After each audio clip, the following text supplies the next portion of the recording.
Let's talk a little bit about type in Photoshop. So essentially, there are 5 different types of type that you can do in Photoshop. Point text, where with the text tool, you just click on a single point and you start typing. Paragraph text, when you click and drag a rectangle out with the text tool, and that allows you to write text that wraps over several lines. You can also place type on a path. And this can be on a shape outline, which would be a closed path. This would be like a circle or a square or any shape that has a beginning and an end and they match up. Or it can be a line, which is an open path, where the line starts one place and it goes all the way to another place and doesn't connect. There's also easy, fun text called warped text we'll take a brief look at. And then finally, we'll talk about clip text. So let's get started. One of the things about doing type in a circle is that you'll see a lot of YouTube videos about it, how to do it in Photoshop. So this will be another demonstration. However, here are some of the problems in a lot of those videos. And I think that I've solved them. So I hope this is useful to you, and I hope you find this an easy way to do it. There's a few things that we have to do extra in Photoshop that you don't have to do in other applications, but it's not that big a deal. So first, the text needs to be visually centered in the circular arc. So the tops and the bottoms of the letters should have an equal amount of the circle above and below it. So it should be in the middle. Changing the font size shouldn't require drawing a new circle. A lot of times these videos will have you draw the arc, and then you have to draw another circle inside that arc in order to put your text on that. And how do you get the text on the bottom arc to match the top? Many of these videos, you'll apply different text formatting to the bottom of the arc just to get it to look similar to the top.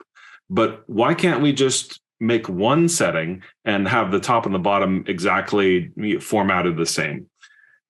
And also, what if you want an oval? So let's get into it. First, we have to prepare the circle. So for this, we're going to use the shape tool, and we're going to create an ellipse. We'll start out with no fill color, but the stroke can be any color you like. So we'll just draw a circle, and then we'll use the options to increase the stroke size. And I'm just going to create a new file. I'll use the default Photoshop size, which is 7 inches by 5 inches at 300 pixels per inch. Pretty basic. And I'm just going to my shape tool. Oh, first of all, I'm going to reset all of my tools. So I'll click on the option bar here, and then I'm right-clicking and reset all tools. And that way we're starting fresh. So right now it's at the rectangle tool. I'll change that to the ellipse tool, and then I'm just going to draw out a circle. I'm not being particular about where I'm putting it. Also, I'm not holding down Shift to make it an actual circle. So we'll make it a little wider than a circle, just to show that it can be done. And I'm going to change the fill. So we'll change that to none. And then the stroke, we can leave that as black, but I'll increase the size. I'll just click on that arrow and then use the slider to make it a reasonable size. It gets unreasonable very easily. Okay, that's looking big enough. And then I can use the move tool to just kind of move it in place. We can put it in the center. Okay, so we've got our circle. And believe it or not, that's the only circle we have to draw. So let's start with the text tool. So to prepare the text path, we're going to use the horizontal type tool. Now, before we start typing, we're going to make sure that we select center align, and we can choose a font size and color. They can be anything. Probably we'll do white. And when we have the type tool all set up, we want to click on the circle path, not inside the circle, not outside the circle. And then we'll just type our top text. So we'll go back to Photoshop. and do just that. All right, so I'm at the text tool and I'm going to change it to centered. It's currently set to Myriad Pro and 12 point, which is probably going to be too small. But we'll just click on the line. As you know, it has a box outline to show that we can do paragraph text. But if you go inside the shape, look, it changes to a circle. This text will go inside the circle, but it'll be like normal text. It's not going to be on the line. If you want it on the line, you have to click on the line and you see it changes to a little squiggly line going through the I bar. You can click anywhere as long as it's on the line. And then it'll put in this, the fake Latin text. So we're going to write just some text. Let's see. For simplicity's sake, I'm going to make this all capital letters. So how about have a wonderful day. And 12 point is pretty small, so let's make that larger. I'm just going to select everything. And then one of the things that I don't know if I showed you is you can hover over some of these tools and then you can click and drag with the mouse and it will make it larger or bigger, larger or smaller as you go. So we'll just get something that's a nice big size. And then I'll just commit to that. We're going to position the top text. So for this, we're going to use the path selection tool. I don't think that we've used this tool before, so I'll introduce this to you. We're going to click and drag on the text until centered on the top of the circle. And then we're going to change the horizontal type tool, open the character panel, and then we're going to apply a negative baseline shift. And that'll all make sense when we get in and start doing it. So this tool right here is the path selection tool, and it's right across from the text tool. If you have it in the 2-column layout, if you have it on 1 column, it's right underneath it. So there you go. You'd select that. And then when you hover over the text, you'll see that it changes to a different cursor, and it has 2 arrows going out. So this is showing you this is going to format centered text for you. So I'm going to click and drag, and this is going to choose the point where it is going to base the text off, where it's going to be centered on. And when we get to the top of the circle, it clicks into space, and you can see the little arrows turn white on the inside. It's kind of subtle, but you'll notice that it clicks into place if you have snapping turned on. So there it's in place, and now we need to change the baseline. So for this, we have to change to the text tool. And then to get to the character panels, we can just click on this little thing that looks like a folder, just right next to this warped text tool. And then we can adjust the baseline. So I'm just going to click in this, and then I'm using my arrow, down arrow, to decrease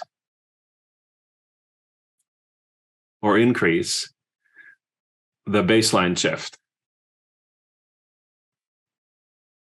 And really what we want it to do is to be kind of centered on this circle here.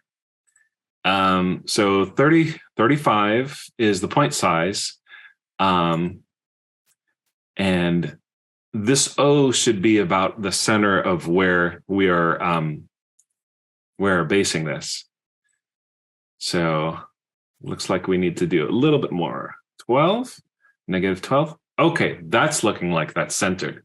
So that O is nicely in between. So there's equal space on the top and the bottom of the little blue line. So that's looking pretty good.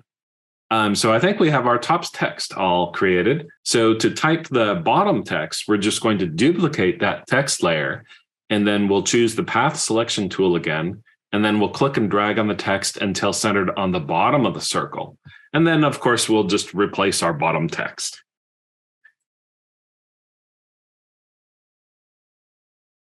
So I'm just going to drag this to the plus to duplicate, and then I'll change to the path selection tool, and I'll make sure that I have that copy selected.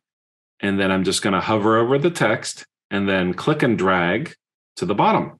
And once again, it kind of snaps into place and the arrows turn white. And then we can edit our text by just clicking on the text tool and then have a wonderful day. You lovely people. Okay, so that's a nice sentiment. Now, one thing that I see a lot is a lot of times people will put kind of an embellishment where they'll have a little line around this arc. That's actually fairly easy to do. So for this case, we're going to duplicate the ellipse that we drew, and we'll change to the shape tool. And I'm going to change the stroke to any color, just so that we can see it. And let's make that a little smaller. So I'm changing the size of the stroke. So 200 point, that looks about right. And that actually looks okay, but what I'd like to do is just have a thin line at the top and the bottom of this arc, this new arc I created. Now we can do that by doing an effects. So we're going to add a stroke effect. And so for this, we'll do a white stroke. So I'll change the color to white. And then let's see, size. 4 point was actually pretty good. So maybe 6 point, maybe a little. Okay. And then I'll just press OK. Now, if I didn't want to have this, so now I can change the stroke back if I want. I can make that black. And there we go. So we have a nice text in a circle design. So hopefully that was helpful to you. So let's now talk about type on a line.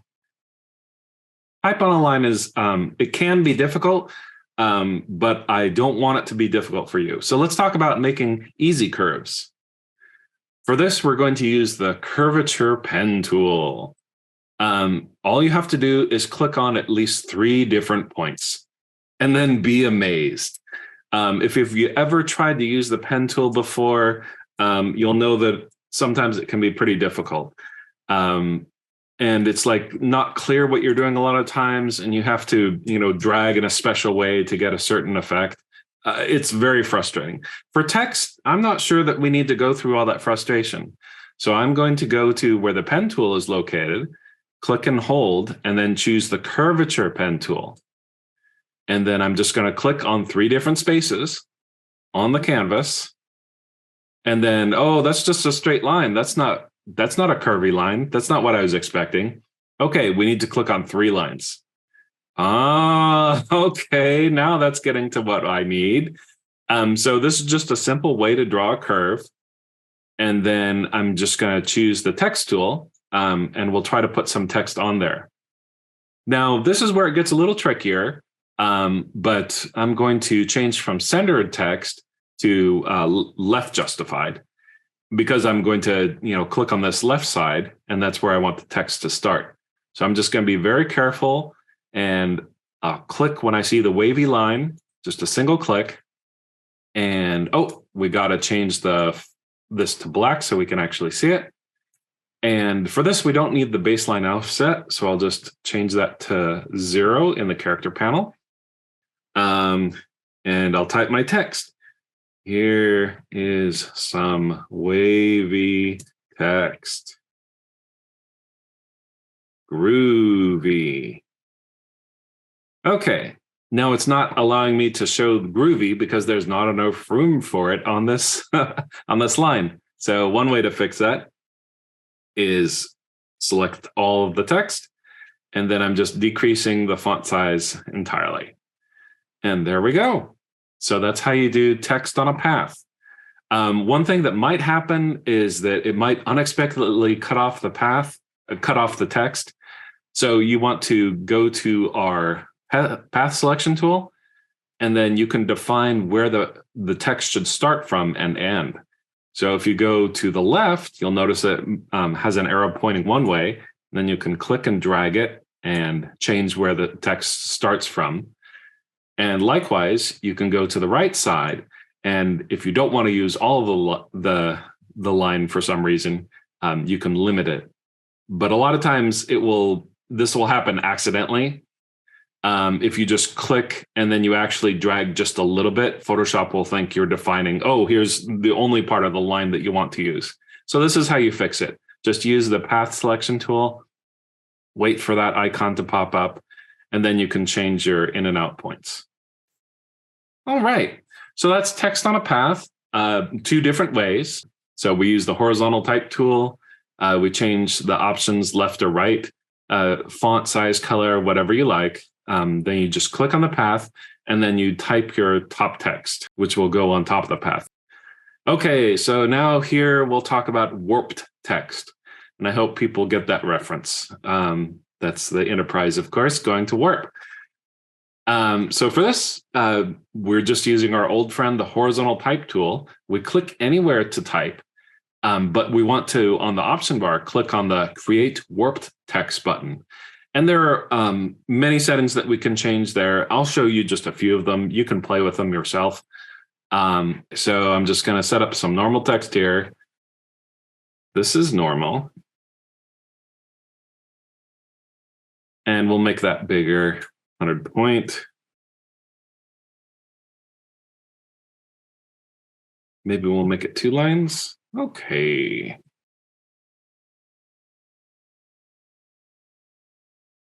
All right, so with the text tool selected, I'm just going to choose this. And we're going to change the style to arc. And you can change the bend amount.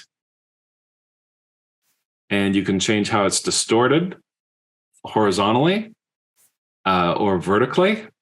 So make it look like it's 3D. So that's just one of the styles. There are multiple ones here. Here's a flag. And then a lot of times you need to reset these to 0 and then you can start.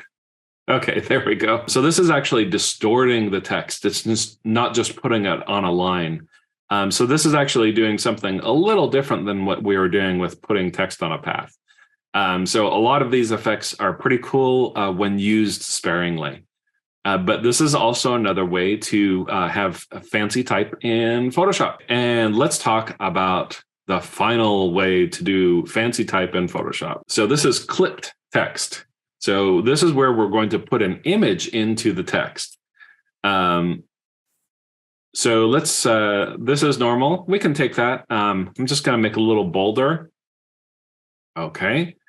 And one of the nice things about this warped text is that you can edit it afterwards. So it's not just pixels that are set in stone. So yeah, we'll just decrease the leading to make it kind of closer together. So that's looking good. Okay, I'm satisfied with that. So this is a nice design, but it's kind of plain. It's just black on white. So what I'm going to do is I'm going to do, let's put a pattern. And trees, no, let's do water. Okay, so we got a nice kind of water pattern. Looks like someone's pool. And then I'll just press OK. And what I want to do is I want to take this water pattern and I only want it to appear where text is.